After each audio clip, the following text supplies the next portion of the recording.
So some people may be a little surprised. I'm going to be very, very severe on this episode. I'm going to give it a 6.5 out of 10, which technically is above average, which is still pretty good, but I do think this episode kind of exposes the dilemma that the whole series is going to confront, which is that this looks pretty good. It's well acted.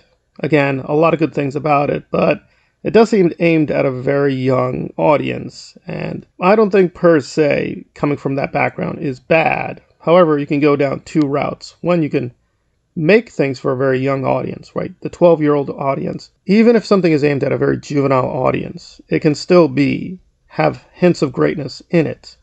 Being for a quote young audience doesn't make it bad. If this episode of Ahsoka is going to be typical, we're just going to be going back and forth between a very serious, ponderous cinematic style and this much more juvenile style, and that'll be it. That'll be the range. That's not a bad range to be between 6 and 8 out of 10. That's actually a pretty good range, but it does feel a little stale that we're just recycling the old hits from the animated series, as well as some of the older Star Wars films. And that's about it. And again, to be fair, George Lucas intended this to be for a young audience, and intended it for a mass audience as well, but he still always tried to put in things that were a little bit more experimental, or a little bit more daring, and a little bit more edgy.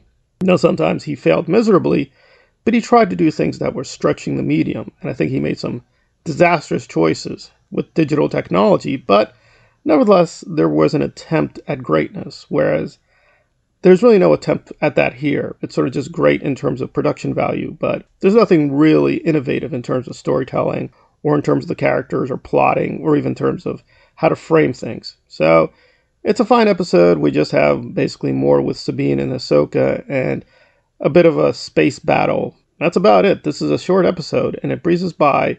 It's fine for what it is, but it's kind of in Black Widow territory. If you have a good enough budget, that you can make things look really good, but the storytelling itself is fairly basic, which is a shame because they could do a lot more, but again, they're just satisfied with doing a very well done kind of live action cartoon, and that's about it.